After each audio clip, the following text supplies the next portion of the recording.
We started this as a pilot project. I think we can probably say now are going to be our standard practice and not a pilot anymore. It's been very, very successful.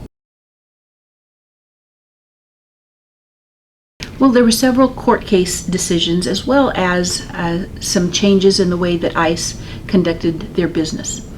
So for many years, counties in California would hold immigrants, anybody born in a foreign country that ICE had determined were here not legally. We would hold them for the 72-hour hold. And this, for decades, we did this. Until there were some court decisions saying that people were being denied due process. If they have finished their sentence or if they're eligible to bail out, then there's no due process and you have no authority under the Constitution to hold somebody in custody. And for me personally, that means a lot. The Constitution is our basis for everything we do in law enforcement. And on legal advice from our state sheriff's attorney, who said, look, you're putting yourself in a position of liability if you hold somebody past when they would normally legally be eligible to be released. So all sheriffs in California are on the same page when it comes to that 72-hour hold. So what ICE did, because of those kinds of issues, they started their PEP program, their Priority Enforcement Plan, which says that we are going to prioritize how we take people into custody and how we address their criminal behavior, priority 1, 2, and 3. So what they asked sheriffs to do is just notify us when people are ready to be released if there's an INS hold. That created an issue for local jails. A local jail is very different than a federal or state prison when you know everybody's release date.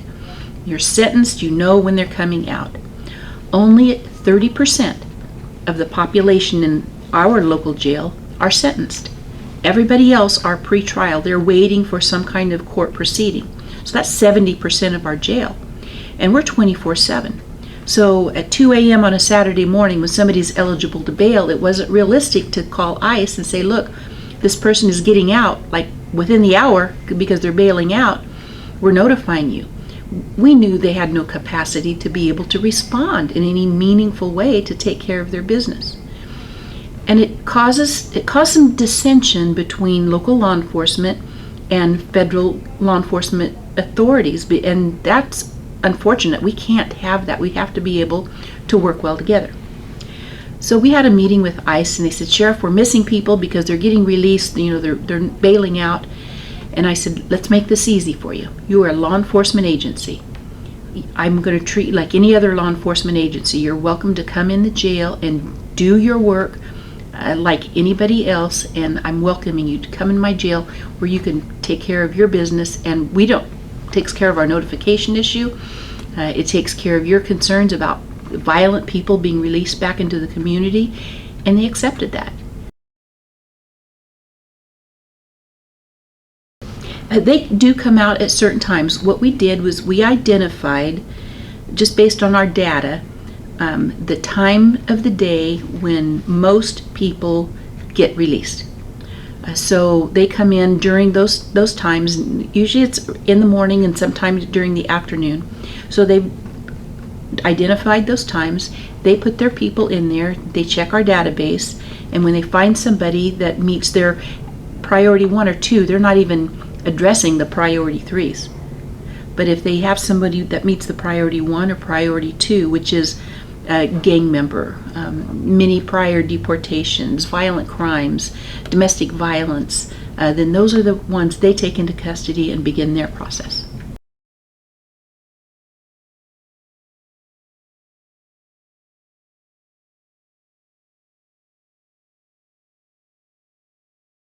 I'm accepting what they're telling me, and I have not had one person come to me and say they made a mistake.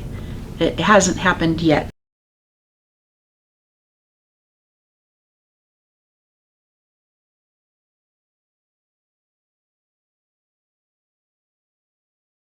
And frankly, that's not a lot of people. They're being selective on and choosing just the worst of the worst.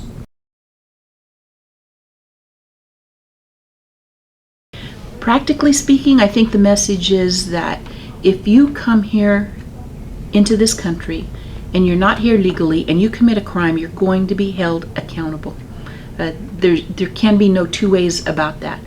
If you're coming here in this country illegally and you're working hard and you don't have run-ins with the law, you're not going to be booked into the jail, and you don't have anything to worry about.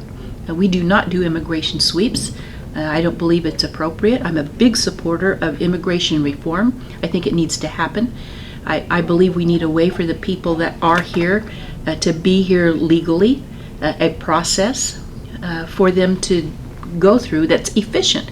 There's no reason why anybody should have to wait 8, 9, 10 years to be here legally. It just doesn't make sense to me. So that's the message. Publicly, I get a lot of support for this. Our law-abiding citizens really support what we're doing with ICE. Their feeling is that they feel safer. And that's a big thing in law enforcement. We might have very good crime stats, but if people don't feel safe, those stats don't mean a thing.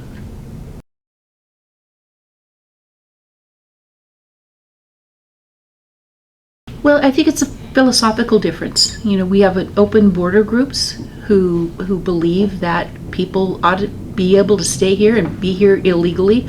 It doesn't make any sense to me that they would support people committing crimes and continue to be here illegally.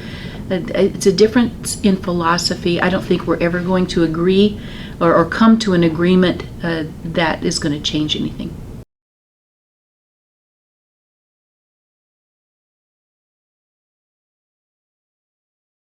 Give me a name.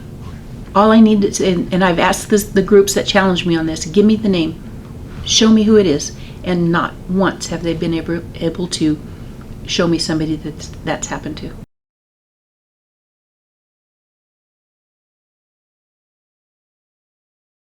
No, I believe there would be people out of this almost 200 and just over 200 people that would continue their criminal behavior had they not been taken into custody by ICE.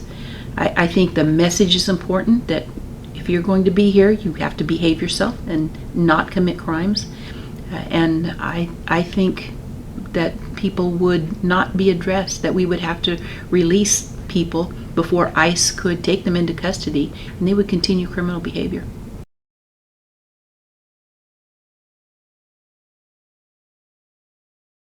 Our program started just before the Kate Steinle murder, 2 or 3 weeks before, after our meeting with ICE, and I threw the idea out there for them to come into the jail, and they accepted it. We had a press conference, and not long after we started our program, Kate Steinle was murdered. So I think it's important that the public knows we work closely with our federal partners. The whole idea that we have to work together is a very important public safety message.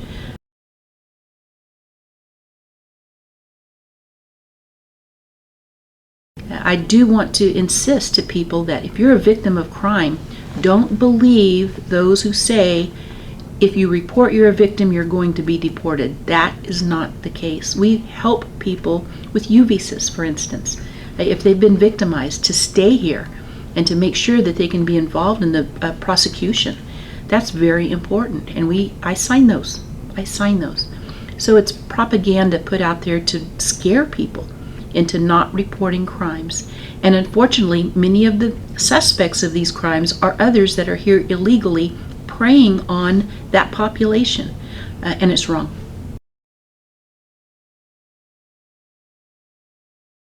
I do understand that Kern County now has started, Sacramento County, and Monterey County. Unfortunately, ICE now is strapped for resources. They can't put their people in every major jail in California.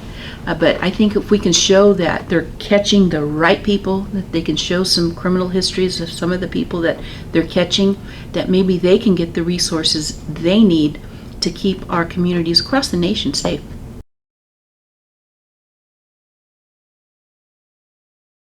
Well, we comply with the Trust Act. It's not an end run. It's cooperating with another law enforcement agency. And I know that the detractors say you shouldn't even talk to ICE, Sheriff, and that doesn't make sense. I mean, we work with ICE, which is part of Homeland Security, terrorist activities, international drug trafficking, transnational crimes. We have to be able to work with them. It's unrealistic to think that we aren't going to talk to great federal law enforcement partners.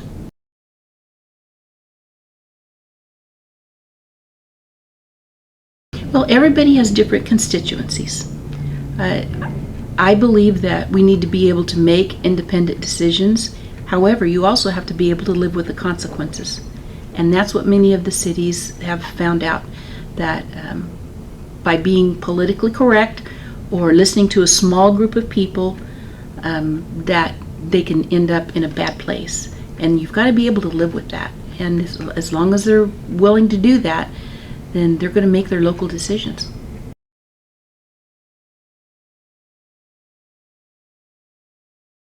I was able to speak with Kate Steinle's mom, and she was very appreciative of the program that we have. She actually told me, Sheriff, I'm hoping that you're keeping another mom from having to go through what I've gone through. And it kind of made me teary to talk to her and think about, well, could this have been prevented? You know, could we have still have kept our public safe? But it happened. So I'm glad I was able to talk to her. Very appreciative, very supportive. And I know that in some of their interviews they mentioned Fresno County's programs.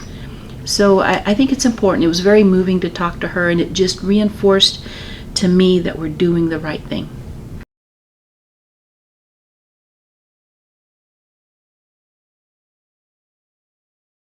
You know, my very first job was picking grapes in a field just right outside of the little town I grew up in.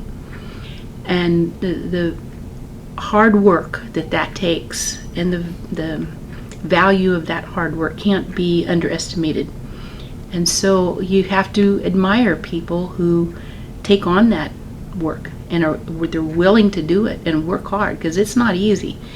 So I just have a heart for people that really can do that work and are able to do that work and are willing to do that work, because it makes a big difference.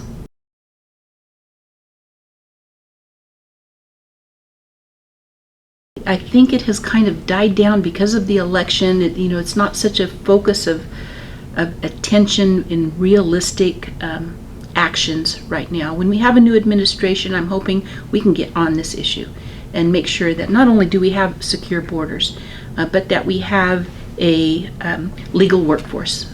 I think it's important that now we have farmers, hotels, restaurants who are admitting we are employing people that are here illegally because we need a workforce. Well, let's try and make this workforce legal, so that they can come out of the shadows, they can have their well-paid jobs, and really contribute to the economy of our nation, and maybe someday be Americans.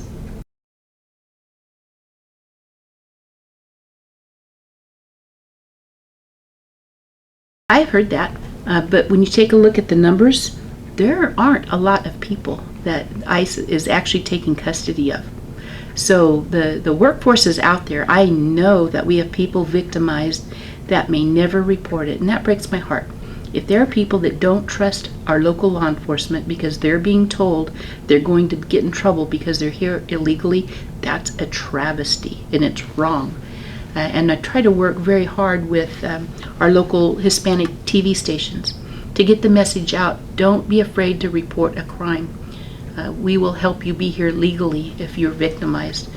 So it's an important message to get out.